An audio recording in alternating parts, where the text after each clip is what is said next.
네, 안녕하세요. 오토타임즈 박훈준입니다. 여름날이라 정말 날씨가 따뜻하고 좋아요. 전 지금 이제 경기도 파주에 나와 있는데요. 오늘 이 렉서스 LM500H를 한번 만나보러 왔습니다. 사실 프리미엄 미니밴 시장이라는 게 기아 카니발만으로 좀 정형화되어 있는 그런 우리나라 시장에서 훨씬 비싼 가격대에 훨씬 고급스러운 이 새로운 미니밴이 등장을 했어요.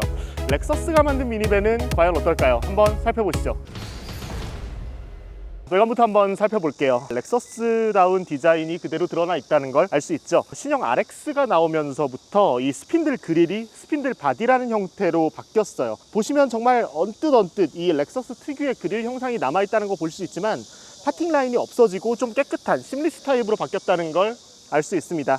이렇다 보니까 이 디자인 요소가 되게 많고 이 부분 요소가 날카로워서 조금 복잡한 느낌을 주는 것 같으면서도 파팅 라인 자체가 생략되어 있다 보니까 깨끗함과 적당한 개성이 공존하는 그런 스타일인 것 같습니다. 일단 국산 미니밴과 가장 큰 차이점이 뭐냐면 앞부분에서 이 지상고가 상당히 낮다는 걸 확인하실 수 있을 거예요. 그럴만도 한 게 사실 이 차는 아웃도어라기보다는 의전 목적이 훨씬 강한 차다 보니까 조금 더 존재감을 과시하는 디자인을 보여주고, 아웃도어 활동보다는 이 도심 주행에 좀 더 최적화된 차를 지향을 하기 때문에 지상고를 상당히 낮게 잡아서 좀 다소 껑충할 수 있는 차고를 좀 더 낮아 보이게 하는 그런 느낌을 연출을 하는 것 같습니다. 지금 이 전시되어 있는 차량은 액세서리 패키지가 추가가 되어 있는 차예요. 다른 LM하고 비교해 보시면은 이 안개등 부위에 크롬 포인트가 추가가 됐고요. 하단에도 크롬 몰딩이 더해져 있는 립 스포일러가 추가가 되어 있는 걸 알 수 있습니다. 이 부분은 옵션으로 추가되는 사양이기 때문에 출고하실 때 선택할 수 있는 사양이고요. 이거랑 별개로 보시면 허니콤 패턴의 라디에이터 그릴에도 이 크롬 포인트가 추가돼서 조금 더 고급스러운 느낌을 강조했다는 걸 알 수 있습니다. 사실 이런 MPV, 미니밴 이런 차량들의 가장 맹점 중 하나가 뭐냐면 자칫 잘못 디자인했다간 상용차 같을 수 있다는 거예요. LM은 지금 영상에서 보시듯이 상당히 고급스러운 디자인을 갖고 있다는 걸 알 수 있습니다. 저는 이 MPV가 이렇게 고급스러운 느낌을 보여줄 수 있다는 게 놀라운데요. 개발 원가라든지 수리 용이성을 생각해서 측면 캐릭터 라인이나 이런 디자인 요소를 최대한 배제하는 게 일반적인 MPV 디자인인데, 과감하게 뻗어있는 캐릭터 라인도 상당히 안정감이 있는 느낌을 주고요. 루프 라인과 수평적인 느낌을 주면서 긴장감 있는 느낌을 연출하는 그런 부분인 것 같습니다. 사실 저는 이 차가 알파드를 베이스로 설계된 차라서 알파드랑 옆이 뭐 비슷하지 않을까? 앞뒤만 다르지 않을까? 그런 생각을 했었는데 다른 부분이 상당히 많아요. 알파드 같은 경우는 이 B필러에 큰 크롬 장식이 있고 아래로 점점 윈도우가 넓어지는 그런 형상을 취하고 있는데, LM은 뒤쪽 윈도우를 좀 더 넓게 설계해서 탑승자의 개방감을 강조한 그런 모습을 확인하실 수 있을 것 같습니다. 곳곳에 크롬 몰딩을 추가해서 좀 고급스러운 느낌이 연출된다는 걸 아실 수 있을 거예요. 재밌는 것 중에 하나가 이 슬라이딩 도어, 알루미늄으로 설계가 돼 있어요. 강성은 확보하면서도 무게를 덜어내기 위한 방법 중에 하나였다고 하는데, 사실 알루미늄 같은 경우에는 일반 주철보다는 성형하기가 힘들거든요. 그래서 일반적인 철판 같은 경우에는 한 2번, 3번 정도 프레스 공정을 하면은 원하는 형상이 도출이 되는데, 이 렉서스 개발자 쪽 이야기를 들어보니까 이 알루미늄을 성형하면서 한 40번에서 50번 가까운 반복되는 공정을 통해서 원하는 형상을 만들어낼 수 있었다고 합니다. 말을 좀 어렵게 했습니다만 알루미늄이 가볍고 단단한 대신에 그만큼 더 다루기가 어려운 비싼 소재라는 거예요. 문짝 2개의 무게를 크게 줄일 수 있으니까 그만큼 큰 도움이 되겠죠. 타이어는 미쉐린 프라이머시 SUV 플러스가 적용이 되어 있고요. 타이어 사이즈는 225R19입니다. 화려함을 강조한 전면부랑 다르게 뒷부분은 좀 깨끗한 느낌이 많이 강조가 되어 있죠. 일체형 테일램프로 이 뒷부분을 좀 넓어 보이게 하는 그런 느낌을 연출을 하고 있습니다. LM이란 차 자체가 우리나라에서 만나볼 수 있는 국산 미니밴들이랑 다르게 전고가 상당히 높은 스타일이거든요. 그렇다 보니까 좀 잘못 디자인하면 차가 껑충해 보일 수 있는데, 이렇게 가로바 타입의 긴 램프를 적용을 해서 높아 보이는 전고를 어느 정도 상쇄하는 그런 역할을 하는 것 같습니다. 알파드에서 가장 아쉬웠던 부분 중에 하나가 이 램프 하단 트렁크 부위가 필요 이상으로 넓어서 약간은 좀 둔해 보인다는 느낌이 있었는데, LM 같은 경우에는 이 하단에 캐릭터 라인도 추가하고 위쪽에 크롬 포인트를 추가를 해서 번호판 플레이트 부분이 너무 노는 것 같은 느낌을 많이 덜어냈네요. 렉서스 엠블렘 대신에 레터링을 적용을 해서 좀 더 고급스러운 느낌을 연출을 하는 것 같습니다. 자, 이제 도로 위로 한번 나와서 이 LM500H 어떤 자동차인지 본격적으로 한번 느껴보도록 하죠. 이 LM은 최고 출력 368마력, 최대 토크 46.9kg 포스미터를 발휘를 합니다. 2.4L 가솔린 터보 하이브리드 같은 경우에는 저희가 앞서 만나봤었던 토요타 알파드도 마찬가지고요. 토요타 크라운에도 적용되고 있는 것과 같은 파워트레인입니다. 이 두 차를 타보면서 파워트레인 성능에 대해서는 충분히 검증이 됐기 때문에 큰 차를 끌고 나가는 데에는 전혀 무리가 없다는 거 말씀드릴 수 있을 것 같아요. 지금은 이 시내 주행을 하고 있는데요, 저속에서는 뭐 하이브리드답게 전기 모터가 적극적으로 개입을 해서 주행을 하고 있다는 걸 알 수 있습니다. 사실 전기 모터가 들어가 있는지 엔진이 돌아가는지도 잘 모르겠어요. 워낙에 차 자체가 정숙하거든요. 저희가 뭐 여러 번 이제 리뷰를 해드리고 있습니다만 그 어떤 차를 탈 때보다도 제 목소리 톤이 그렇게 높지 않게 진행을 하고 있는 것 같습니다. 그 정도로 차가 정말 조용해요. 역시 렉서스답다, 뭐 이런 생각이 들 정도인데요. 로터리 구간을 빠져나갈 때 매끄러운 느낌도 그렇고 흔들리는 구간을 지나가는 데에서도 노면 충격을 잘 골라내주는 그런 부분이 인상적으로 다가옵니다. 와, 방지턱 뭐지? 방지턱에서 속도를 안 줄이고 방금 넘어갔는데 지금 영상에 담겼는지 모르겠습니다. 제 몸이 거의 안 흔들렸어요. 그냥 승차감은 고급차로서 정말 최고의 승차감을 보여준다, 이렇게 말씀드릴 수 있을 것 같아요. 속도가 그렇게 높지 않은 상황인 걸 감안해도 이 굽이진 곳을 지나갈 때 생각보다 직관적으로 움직여요. 약간 강성이 약한 자동차들이라면은 스티어링을 돌리고 이 차체가 온전히 따라서 원하는 방향으로 이동하기까지 약간의 시간이 걸리거든요. 반면 이 LM 같은 경우에는 덩치를 생각을 해도 일체감이 상당히 좋습니다. 자, 지금은 이제 온로드 주행이 어느 정도 마무리됐고 고속도로로 조금 더 속도를 높여서 고속 주행을 한번 해보도록 하죠. 지금 도로가 좀 뻥 뚫려 있어서 속도를 과감하게 높이고 있는데 체감되는 속도는 그렇게 크지 않고 규정 속도까지 순식간에 올렸거든요. 그런데 체감되는 속도는 그렇게 크지도 않고 안정감도 너무 좋습니다. 조용하니까 더 두드러지는 것 같아요. 예상을 했지만 이 2.4L 가솔린 터보 하이브리드 시스템 출력에 대해서 전혀 목마름은 없습니다. 가속하는 데 있어 갖고 기존의 토요타나 렉서스 같은 경우에 가속할 때 4기통 엔진 특유의 좀 껄끄러운 회전 질감이 많이 느껴졌거든요. 엑셀을 한 3분의 2 정도 이상 밟았는데도 가속 페달을 내가 얼마나 밟고 있는 건지, 맞게 밟고 있는 건가? 그런 생각이 들 정도로 아주 엔진 회전 질감도 매끄럽고 정숙성도 꽤 훌륭합니다. 렉서스가 얼마나 소음에 신경을 많이 썼는지를 알 수 있는 그런 부분인 것 같아요. 이 정도 덩치의 차를 운전하기는 힘들지 않을까, 그렇게 걱정하시는 분들도 분명히 있을 것 같아요. 그런데 운전석에서 볼 때 대시보드가 꽤 길게 뻗어 있고 그 끝이 보닛이거든요. 대시보드가 점점 아래로 내려가는 구조이기 때문에 전방 시야는 꽤 쉽게 확보할 수 있습니다. A필러 쪽에 마련되어 있는 이쪽 창까지 더해져 있어서 전방 시야가 정말 시원해요. 이렇다 보니까 큰 차를 다룬다는 느낌보다는 공간감이 좀 좋은 SUV를 타고 있는 것 같다고 해야 될까요? 네, 그 정도로 승차감이 훌륭합니다. 고속에서도 좀 출렁출렁거릴 것 같았는데 이 움직임이 아주 안정적이에요. 사실 이 무게중심이 높은 이런 차들 같은 경우에는 이렇게 차선을 급하게 바꿀 때의 움직임 같은 경우에 상당히 좀 불안한 거동을 보여줄 때가 있거든요. 반면 LM 같은 경우에는 아주 안정적으로, 아주 점진적으로 예측 가능한 범위 내에서 움직여줍니다.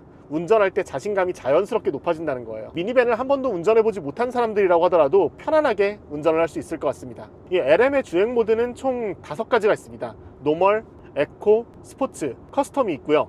이 뒷좌석 탑승객의 승차감에 최적화되어 있는 리어 컴포트 모드라는 것도 존재합니다. 제네시스 G90에 있었던 쇼퍼 모드와 비슷하다고 보시면 될 것 같습니다. 컴포트 모드인데 운전석에서 느끼는 승차감을 조금 일정 부분 희생한다고 하더라도 뒷좌석의 승차감을 좀 더 극대화할 수 있는 그런 기능인 거예요. 이 기능을 활성화시킨 상태에서 뒷좌석에서 느낄 때 승차감은 어떤지 이따 한번 확인해 보도록 하겠습니다. 단점이라면은 연비라고 말씀드릴 수 있을 것 같네요. 지금 제가 빠르게 달리고 있는 건 아니에요. 그런 걸 감안한다고 하더라도 연비가 썩 좋지는 않습니다. 하이브리드라고 해서 너무 많이 기대하시면 안 될 것 같아요. 아무래도 2.4 터보 하이브리드가 기존의 효율성보다는 성능에 좀 더 초점을 맞추고 있는 파워트레인이기 때문에 그런 것 같은데요. 평균 연비가 미터당 6.9km 정도를 나타내고 있습니다. 운전하시는 분들 입장이라면 불편할 만한 부분이 하나 더 있는데요. 바로 뒷좌석 파티션입니다. 2열 탑승의 입장에선 더 편안한 공간을 이용할 수 있겠지만 파티션이 운전자에게 좀 한계로 다가오는 건 어쩔 수 없는 부분이죠. 등받이 각도가 충분히 조절되지 못한다는 거, 이 부분은 운전자 입장에선 불편한 사항일 것 같습니다. 뒷좌석과 운전석과 2열이 완전히 분리가 되어 있는 구조다 보니까 후방 시야를 확보하는 데 어려움이 있죠. 그래서 LM은 디지털 룸미러가 적용이 되어 있습니다. 뒷좌석에 파티션을 쳐놓고 프라이빗한 공간을 연출하면서도 더 넓고 편안하게 시야를 확보할 수 있다는 거, 이 부분은 강점인 것 같네요. 자, 그럼 LM의 주행 느낌은 이 정도로 살펴보고 이제 메인인 2열로 한번 넘어가 보죠. 자, 이제 지금 2열로 이동했습니다. LM의 핵심이라고 할 수 있는 2열 공간인데요. 지금 일단 먼저 승차감을 좀 느껴보면 지금 이제 자동차 전용 도로에 올라와서 고속 주행을 하고 있어요. 근데 지금 가장 먼저 느껴지는 게 뭐냐면 2열 승차감이 꽤 좋다는 겁니다. 정말 세단에 가까운 편안한 승차감이 느껴지는데요. 지금 저희가 자유로에서 여러 차례 리뷰를 많이 했습니다만 자유로의 노면 상태가 별로 좋지 않다는 걸 감안을 해도 타이어가 노면으로 전달하는 충격이 그렇게 큰 편은 아닙니다.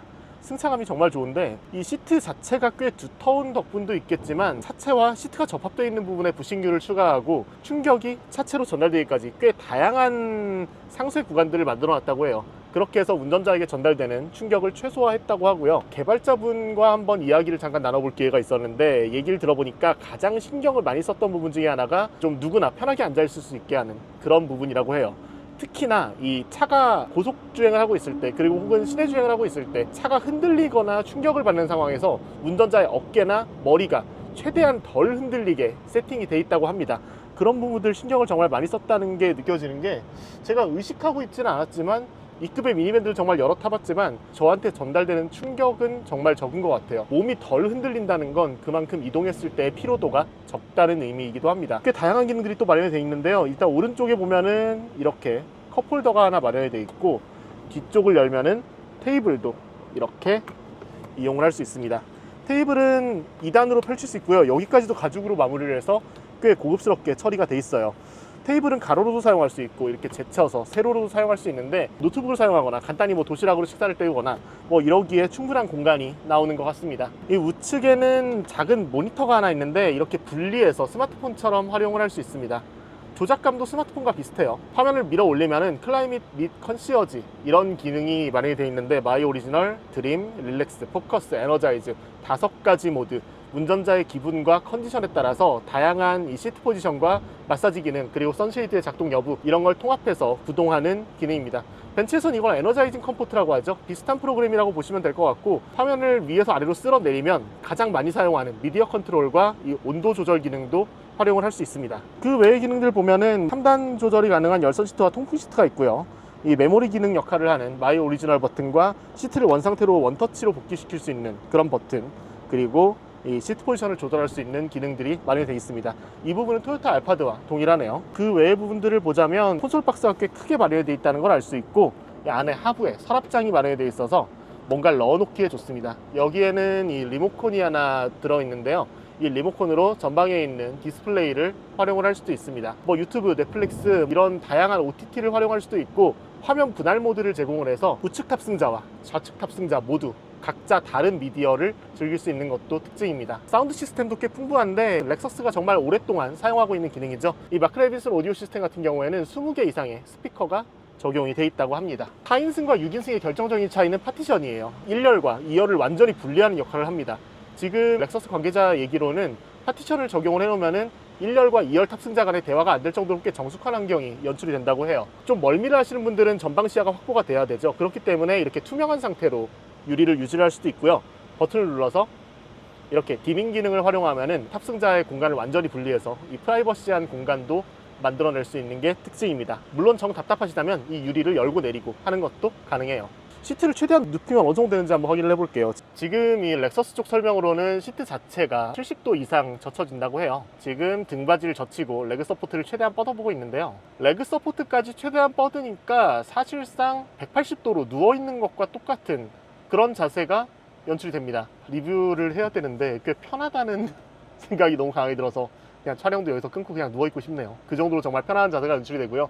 전반적으로 따져보면은 정말 렉서스답게 조용하고 편안하면서도 이 완전히 1열과 2열이 완전히 분리되어 있는 나만의 프라이빗한 공간을 연출을 하고 있다는 점에서 의전차로서 정말 뛰어난 역할을 할 수 있는 자동차인 것 같습니다. 공간 자체는 정말 이 항공기의 비즈니스 클래스 못지않은 편안함과 고급스러움을 갖고 있는데 승차감도 워낙에 뛰어나다 보니까 고급 세단과 이 항공기 비즈니스 클래스를 모두 양립시킨 공간까지도 넓어서 그런 느낌이 더 도드라지는 그런 점이 가장 큰 장점이라고 말씀드릴 수 있겠네요. 자, 오늘 살펴본 LM500H 여러분은 어떠셨나요? 지금 시승한 LM500H 4인승 가격이 1억 9,600만 원입니다. 취등록세 뭐 이것저것 하면은 2억 원을 넘어서겠죠.